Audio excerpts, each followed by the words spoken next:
Olá pessoal, eu sou o professor Rafael Nunes e no vídeo de hoje vamos falar um pouquinho sobre um grande pensador, um pensador renascentista que serve, parece que escreveu para o Brasil, parece que ele é um contemporâneo.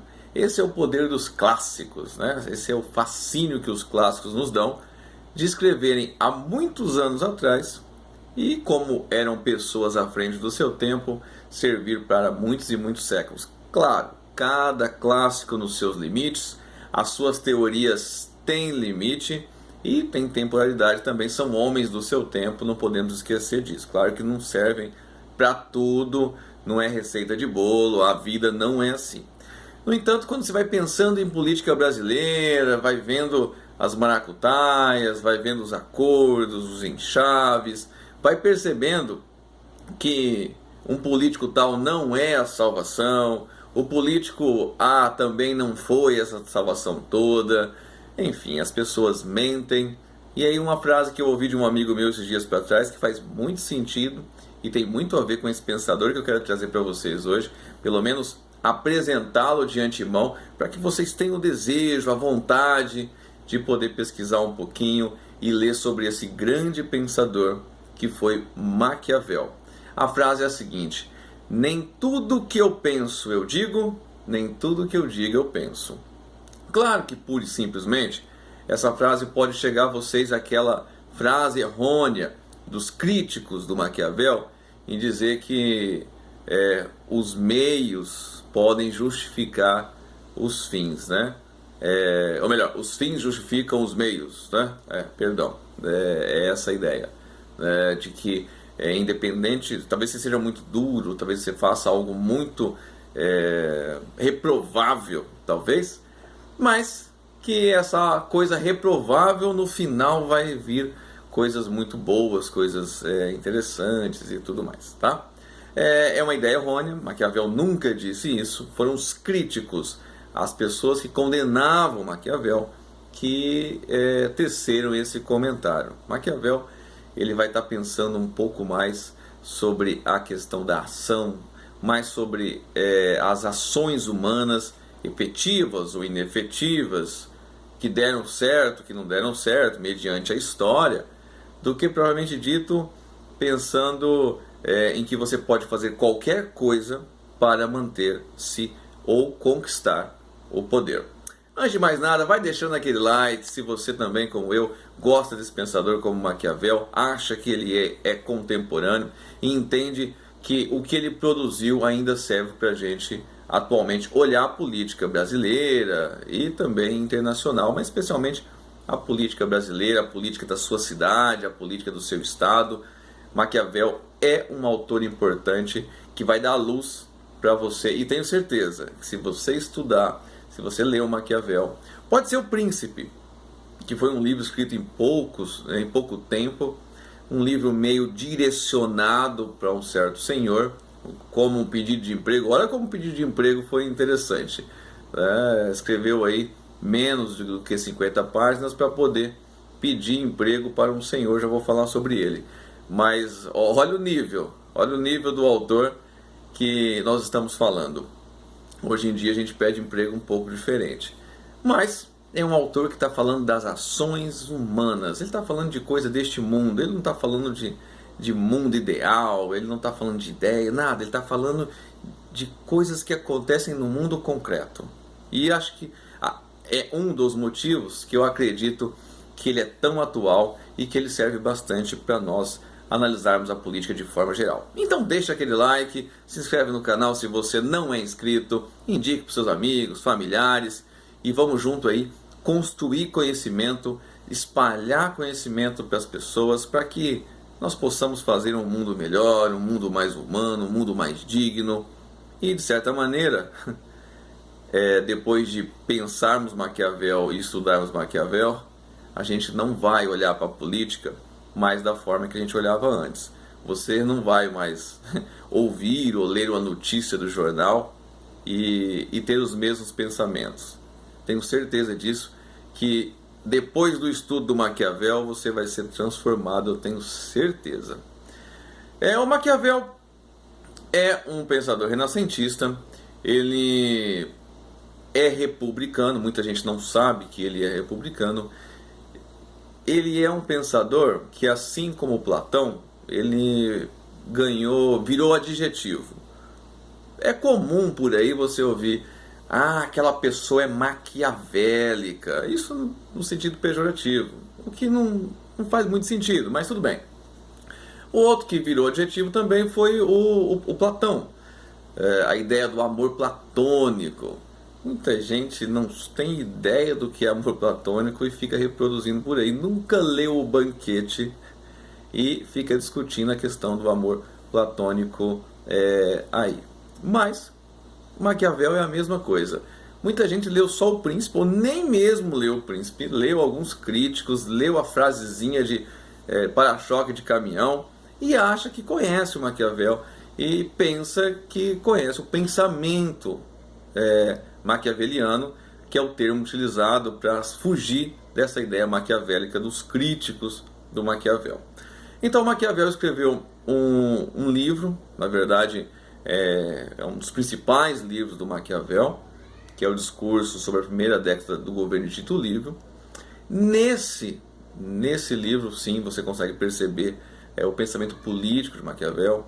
Maquiavel vai lutar na sua terra, tá? Ele era florentino, vai lutar na sua terra, vai instaurar a república onde hoje nós conhecemos a Itália. No entanto, não vai durar essa república muito tempo, eles irão perder o poder e voltará a ser o governo Médici. Nesse sentido, o Maquiavel vai ser exilado no campo e não vai ter espaço dentro do governo, porque ele vai ser visto como um traidor. No final da vida dele, ele vai ter até um cargozinho ali, vai conseguir, mas no momento de grande potência do Maquiavel, ele não vai conseguir produzir. Tem uma carta que ele manda para um amigo, e essa carta é muito explicativa, é muito interessante para a gente perceber o que o Maquiavel pensava sobre a política. E ele entendia que não existia nada para além da política, né? Que a política seria, sim, a arte do bem governar e de gerir a vida humana. Então as ações humanas estariam ali orbitando a política. E longe dela, já que ele estava obrigado a ficar longe dela, a vida dele não teria tanto sentido. Ele sempre demonstrou, por essas cartas, o desejo de estar na política, e ele estava exilado no campo. Enfim, Maquiavel vai pensar as ações humanas.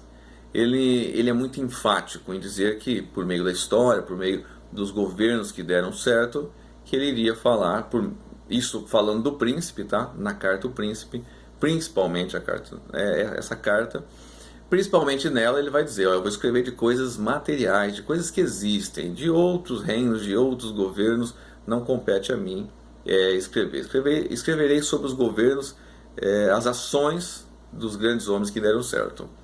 Então, tem pelo menos duas formas de ler o Príncipe, né? Ou ler os escritos de Maquiavel.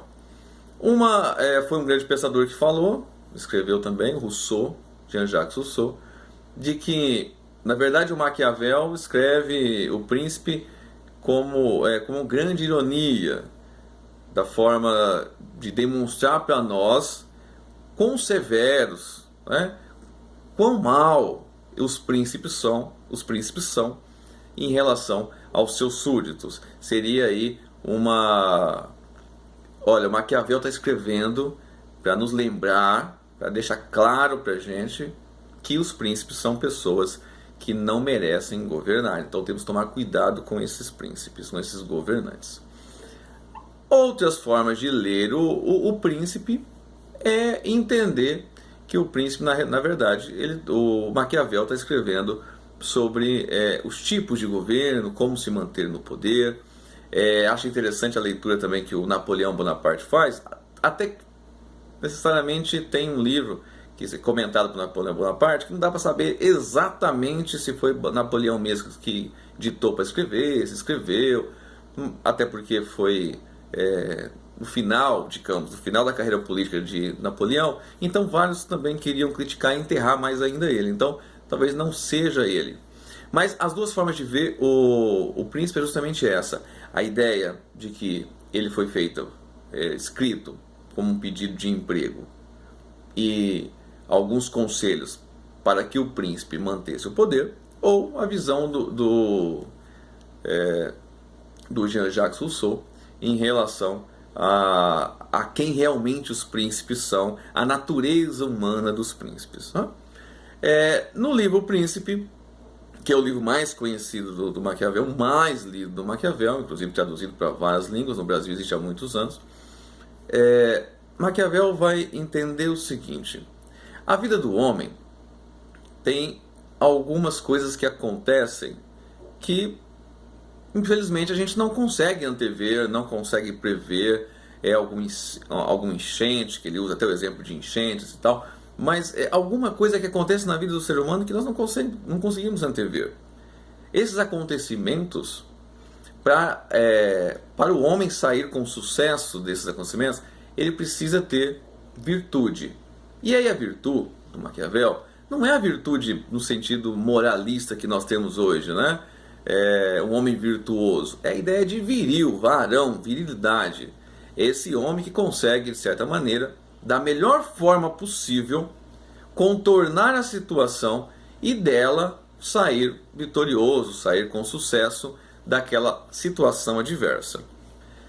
Além da virtude, existe uma deusa que para o Maquiavel seria a fortuna, a sorte, né? Que ela fica, de certa maneira, sendo atraída pelos homens viris. Se você é um homem viril, virtuoso, você vai atrair a deusa fortuna e vai dominá-la.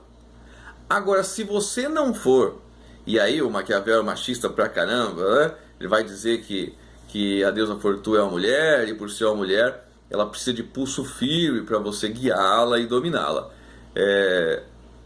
O clássico tem as suas limitações, e é um homem do seu tempo, a gente tem que entender isso também, colocar ele no seu lugar.